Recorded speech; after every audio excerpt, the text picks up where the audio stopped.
Hello. Juvenile Court Services is excited to launch what we call JTRAC, Juvenile Therapeutic Response and Accountability Court. Our goal is to create a web of support that honors the dignity, agency, belonging, and safety for all young people engaged with juvenile court, and to help them develop skills needed to achieve their goals and avoid future engagement with the court. What we're really looking at is trying to take more of a trauma-informed approach, essentially. And basically what that means is really looking at early screening as young people enter into our courts. We really want to make sure that the young people are getting the necessary services that they need up front. Good afternoon. Thanks for coming and meeting with me today. So I work for the Juvenile Justice Assessment Team. I'm the clinical psychologist. Just make yourself comfortable.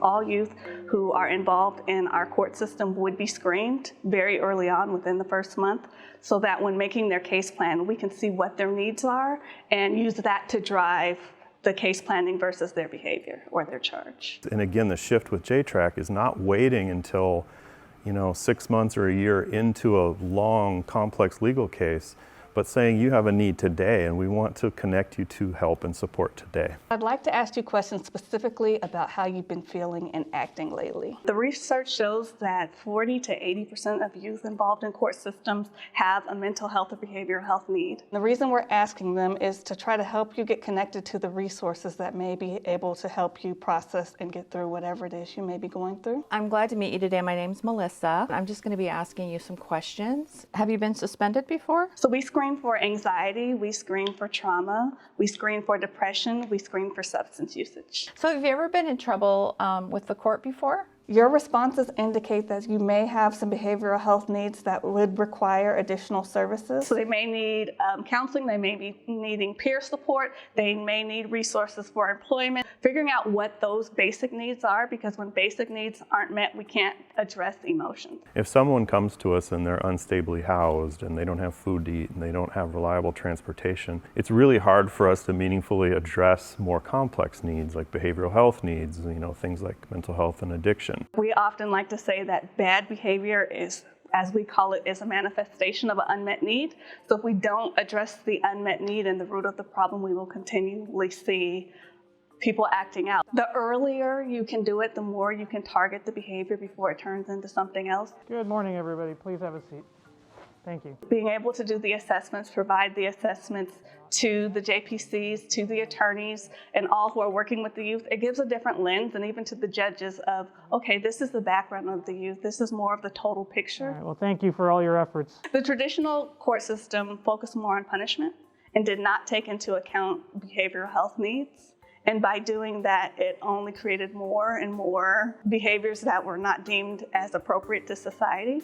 But if we can recognize why an individual is behaving in the way we do, we have better outcomes and better understanding. That concludes the hearing. Thanks, everyone, for participating. A lot of the feedback we're getting is, I feel heard, I feel that you care, I feel like I'm more than just a number.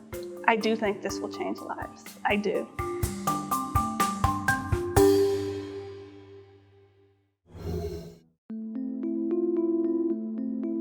So one of the other big pieces that we're doing is engaging community early on in the process and really kind of start to create what we call these care team models, so that we're working collaboratively together and kind of having that web of support to wrap around a young person. So is your child struggling with drug or alcohol? As our families come into the Child and Family Justice Center, we have a resource center that's like right in the front of the space, and I think it's really important because that gives families that opportunity to feel welcomed into what can sometimes feel like a very difficult, daunting situation. It makes it a lot easier than running around in circles when you're already stressed out with so many different things going on. To have all of the resources in one place, easy to find. We are a bridge between the courts and the community. There's resources, counseling, mentorship programs. I really enjoy working with children and their families and our community. It is very, very important. We're a community-centered building. You can come here for job readiness trainings. You can come here for resources. You can come here for guidance, you can come here for a lot of other things that can help you. We want to be seen as a part of the community, not us against the community. We recognize young people are in this system should be for a very short amount of time. And we need to make sure that we're making a bridge back to community, having a variety of grassroots and also evidence-based partners that provide programming for our young people. Hello, welcome. I just finished 5, 6, 7, 8. Very good. Our mission is to provide mentorship, encouragement, and empowerment by building confidence around education, social awareness, and self-esteem. Sometimes we get so focused on the next thing that we forget to take a second to think like, dang, I set that goal and I met it. So we are all about self-empowerment, self-esteem, healing traumatic wounds. We help them work through that, set goals with them, help them accomplish their goals. Within Partnership for Youth and Justice, we do the same kind of work that a juvenile probation counselor will do, but the really cool thing about it is that it's the community doing the work as opposed to it being the court is telling you what to do. It's to help youth identify high-risk areas to focus on skill development. What is going to help to support this young person to be successful once they get older, to make a better decision or second guess a decision that they wouldn't necessarily might not have been the best choice. I'm a mental health therapist that knew that I could approach kids in a different way as a coach. What we try to do is help our young people in this community navigate. Our mentoring is based on sports. And they come for the sports, but they leave with jobs and credits for graduation, and making other connections to this community. Because I was once a kid that needed someone. We focus on education and making sure that they have their educational needs met. And then we want to give them real life experience. You know, a lot of times kids that want jobs, they have to go into the work field with no experience, right? And so we're giving them real life experience. When they get the chance to say, hey, I want to apply for this job, they're going to say, have you ever worked before? They get to say yes. Everybody that's in EET, we have strong ties to the community that we're working in, so that when we go there and say, hey, we have this kid that's looking for a work experience, it's not Justin Cox from the county, it's Justin that I've been knowing since he was 16 years old. If you go back out into your community, who is going to be out there to support you? We're going to be serving some of the most high-risk young people still through our system. And so I think we have a great opportunity to be able to ensure that they are connected and that they are getting the supports that they need.